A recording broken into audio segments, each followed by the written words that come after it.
Scorpio Sun and Rising. Welcome to your June 2022 Astro Update. It's Raina here.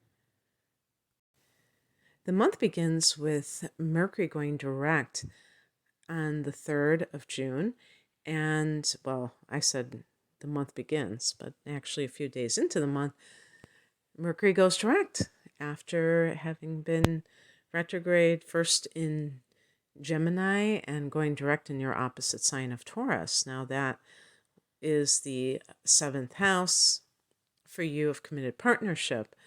So for sure, there may be some kind of communication that has been going on of a very deep nature that has affected your relationship. Because when this began, it was in the 8th house. Really, I could also definitely see, and maybe this is even more likely, that something to do with inheritance issues or other shared resources is being hashed out on a legal level, because the 7th house is also about legal matters, courtroom issues. And so Mercury can be contracts or paperwork, things that are agreements, 7th house, maybe there's some kind of consensus agreement. And when Mercury goes direct, it's resolved, or maybe in the next couple of weeks it gets resolved because Mercury has to get back up to speed before it fully moves forward past the 4-degree mark of Gemini. And that'll be around the 17th, 18th of the month. But yeah, so something kind of may feel more kind of solid in the next couple of weeks that you weren't sure about. But bringing up the first example, when Mercury's in the 8th house, and that was where it retrograded, it might be something where you have told somebody, maybe you told a potential partner or a current partner, a very like a deep secret of yours, something that you had never said before. If the marriage was on the rocks, if something was not working out, because you do have Uranus transing that 7th house, and that gives you the urge, if you are in a committed partnership, to break free. But I don't believe in all cases that this is going to be due to having a negative relationship. This can come about even if you feel triggered by something emotional, psychological, that you realize is blocking you from deep connection to another person. And this is something that I think Scorpio people have to really absorb and realize, is that there's a vicious circle that can be a part of your relationship experiences where you are really wanting this soul level kind of bonding with somebody, but your own trust issues prevent you from opening up to them at a deep level, to be able to let them know, hey, I've been through trauma. This happened to me when I was 6 years old. That happened to me. And explaining, the emotions that accompanied that and why you are the way that you are. Because I do think that, and I'm speaking now specifically of the sun signs. Of course, it's going to manifest for moon and rising as well in similar ways, even Venus, Mars. But I'm thinking about specifically the sun sign, where it is a complicated sign. And there are parts to yourself, and your moon sign can really, I was going to say make or break you, but I'm just kind of joking. It can, when I say make or break you, it can, if it's like in Aquarius or something, Gemini, that is very like out of the box, you can feel like you are two different people. And it can be hard to navigate. Doesn't mean it's impossible, though. It just means that you have to have like a really good sense of yourself to be able to bring those parts together, to integrate them, and so that you're not like, Dr. Jekyll and Mr. Hyde type of thing. So there might have been something where you mustered the courage to talk to somebody, and it can even be sometimes friends, I guess, that are close friends, and really shared of yourself. And that, I believe that if you are dealing with another person who is very trustworthy, not just that they're not going to blab about your business to other people, but they're not going to use it against you at a future time. They're not going to manipulate you with your vulnerable information. If you have such a person in your life, it can be like a real weight off your shoulders to have this experience. So this may have been a very good time for you. And of course, you did have a full moon in your sign in May as well. So that might have been part of that purging too. Okay, so the very next day on the 4th, we have a Saturn retrograde at 25 degrees of Aquarius. And this is your 4th house of home and family, water house vibes, where you have Saturn here. There you go. Because when you have a Saturn transit in your 4th house, that alone is going to make someone be quite, I was going to say strict, but maybe finally dealing with childhood issues.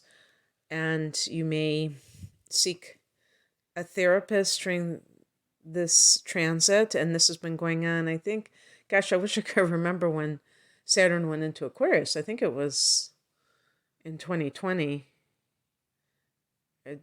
Time goes so quickly. I think it was like in December of 2020, so about a year and a half or so. And it'll be there for it'll be there for a while, until March of 2023. And it might even go back into Aquarius at some point that year too. I think it does. So, anyway, this time when Saturn is retrograding here can be a time when, if you have been trying to buy a house or something like that, this may be a time when you're just kind of like taking it easy. It just so happens that this retrograde occurs over the summer. Of course, I'm in the northern hemisphere. I think Saturn goes direct in October or something like that. But the point being that you may take a little bit of a breather for a few months in dealing directly with some issue that has to do with the past or with real estate, of all things. And because Saturn in the 4th house can definitely be a time when you are trying to buy, maybe it's your first home. Saturn can give a sense of feeling of responsibility or a sense of wanting to lay down roots. But it may be that there are other matters that you have to take care of, that you can't really focus on this. Or it may even be taking care of a parent or both of the parents.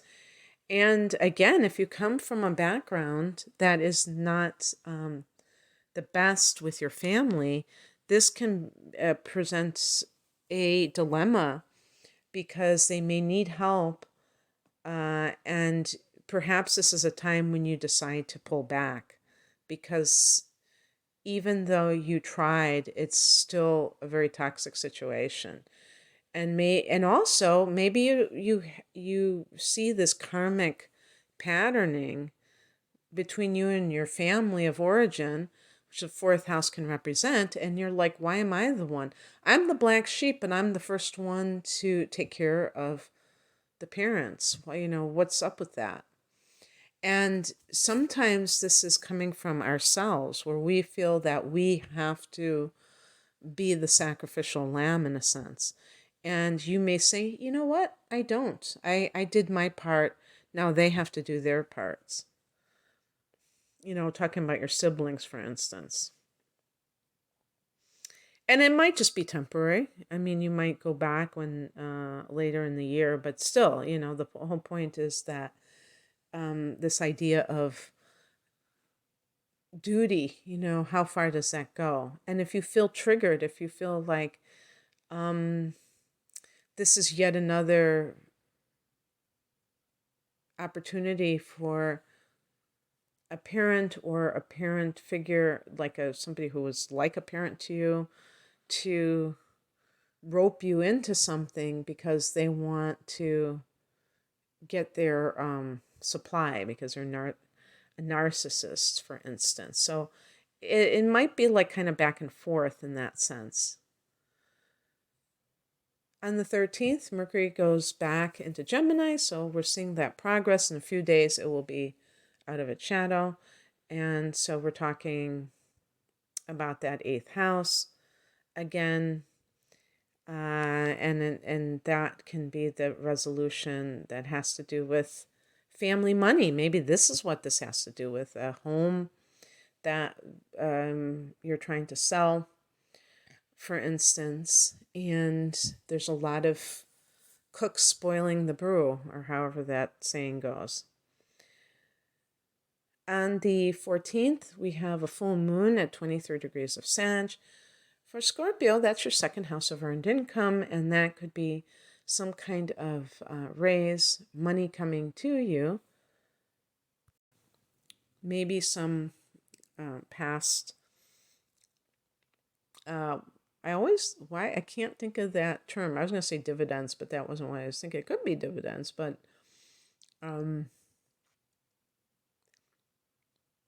what I was thinking about was actually like a commission. That's the word I was looking for. Commission, money that has been owed to you, but could be from the type of work you do, if you do sales work and things like that. On the 21st, the sun goes into Cancer. This is that power period, the sun going into a cardinal sign. Water energy, 9th house. This is more expansive. 8th house can be kind of heavy. Even though that's your domain, you probably would agree with me. 9th house is lighter. This is Sag's house. This is the house of long distance travel. And some of you may be traveling in the next few weeks, with this area being increasingly emphasized. On the 22nd, Venus goes into Gemini. So Venus can bring money wherever she goes. So in the 8th house, this can be money that is not necessarily coming from what you have earned, but from what others are giving. And that can include a gift, I think, as well. But there's some kind of harmony also with the matters of the 8th house, which can be very intense, like emotionally involved. And the 9th house really is about freedom and levity, or we would say joy. But especially, I don't know, maybe I'm making things up. I mean, I just think all the fire energy is about enthusiasm and joy for life and things like that.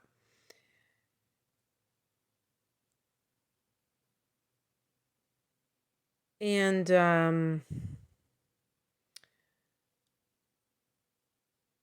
new moon is going to be at 7 degrees of Cancer on the 28th of the month.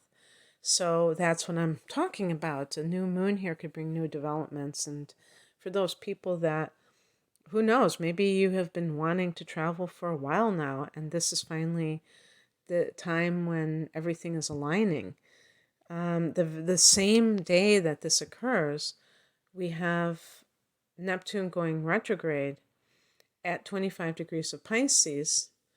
And so this is coming from, this is like the water sign that is ahead of you. So this is the fifth house of romance. And for those people who have been dating someone, this can be a bit of a jolt, because you've had Neptune in this house for 10 years now, because that's how long it's been in its own sign of Pisces. Now, this is a time where I say this is a general reading, so that is certainly not the case for all of you, or maybe even the vast majority of you.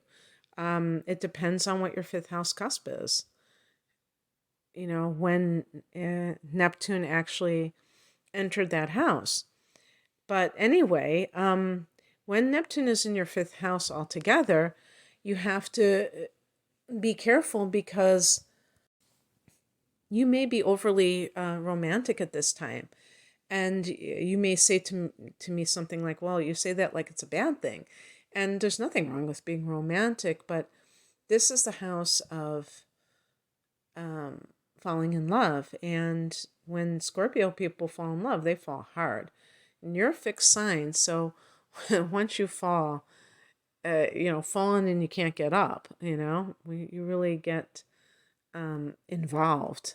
And so there has to be this kind of ability to discern things.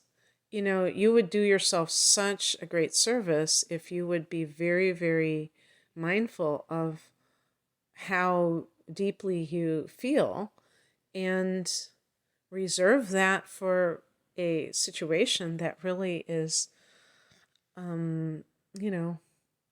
giving you that at a deep level. And you can't do that until you really know who you're dealing with. And so I'm really calling on people to bring back the old-fashioned way of handling what used to be called courting, and I always thought that was a strange word because it was before my time. But this idea, when I think about how they use in other contexts, it really is about wooing somebody, but it's not just assuming that you can just form this bond instantly. It's about, that's what spending time with one another is all about. And so when Neptune is in the fifth house, it can be like a trickster energy. And part of that is because you do want it so much. There's that idealism that is on steroids. And when Neptune goes retrograde, there can be this sense of something being disillusioning to the person. Maybe you find something out that was not true, that they said was true. They said they were single and they're not. They said that they're only dating you, they're not. They said they quit drinking, but you find out that they haven't. Neptune in the fifth house can bring people who have addictions to your life, to your love life, people who are cheaters. This is the worst case scenario. On the positive end, it can bring a soulmate. Now, this is not the house of actual commitment, but it's the house of falling in love. And so maybe you will meet or have met a Pisces individual. But it could be somebody that you are on the same page with spiritually, and therefore you can build a life together at a higher level. So that would be really cool. And so the Neptune retrograde is very essential to sort out the wheat from the chaff. What is really, what you should invest in and what you should see the truth about. So that's what I have for you, Scorpio. I hope that this resonated. If you'd like a personal reading, I'm promoting my double readings my deep dive readings, perfect for Scorpios, extended chart analysis, 1 hour at least, and 1 hour of whatchamacallit, some, important transits for the next 12 months for a special price, and the whole enchilada readings, which is a chart analysis plus full-length tarot reading. And then I have single readings. You can find out more information at the link below. I'm at RainaMoonAstrology.com. Thanks for listening. Take care. Bye.